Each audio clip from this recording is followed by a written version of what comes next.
Marketing, సహకార, పశుసంవర్ధక, మత్స్య, గిడ్డంగుల శాఖ మంత్రిగా ఆదినారాయణ రెడ్డి బాధ్యతలు స్వీకరించారు. రాష్ట్రానికి ఉన్న రెవెన్యూ లోటు అర్థం చేసుకుని పనిచేస్తానని మంత్రి తెలిపారు. తన శాఖ తరఫున 5 ఐఏఎస్లు పనిచేస్తున్నందున పని సులభమవుతుందని ఆశాభావం వ్యక్తం చేశారు. కేటాయించిన బడ్జెట్ మొత్తం ఖర్చయ్యేలా పనితీరు ఉంటుందని వెల్లడించారు. ఇంకా ఛాంబర్ కేటాయించాల్సి ఉన్నందున ఐఏఎస్ అధికారి మన్మోహన్ సింగ్ ఛాంబర్లో తాత్కాలికంగా బాధ్యతలు స్వీకరించిన ఆదినారాయణ రెడ్డి అక్కడే సమీక్ష నిర్వహించారు.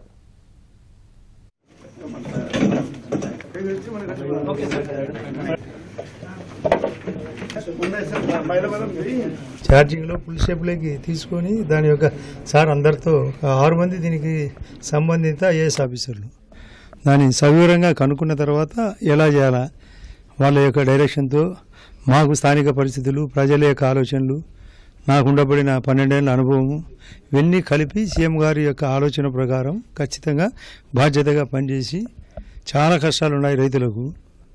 ఫిషరీస్ డిపార్ట్మెంట్ కానీ లేకుంటే నిన్నైతే చిల్లీస్ డిపార్ట్మెంట్లో నిన్న కూడా చాలా సమస్య వచ్చి వాళ్ళు గొడవ చేశారు.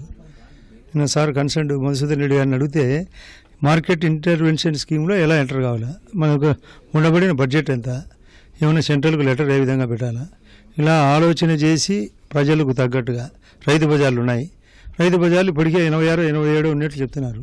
ఇంకా వాటిని ఎలా పెంచాలా, ఉండే వాటిని ఎట్లా ఇంకా సెటరేట్ చేయాలా, ఇవన్నీ వాళ్ళ అధికారులతో కనుక్కున్న తర్వాత పూర్తి స్థాయిలో ఆలోచన, ఇంకా మేధావుల ఆలోచన ఎట్లా చేస్తే ఉన్న డబ్బునే ఖర్చు పెట్టాలి తప్ప మాకు ఊరికి లెటర్లు పెట్టి సీఎం గారిని 4 అంతలు ఇవ్వు 5 అంతలు అంటే అది అయ్యే పరిస్థితి కాదు.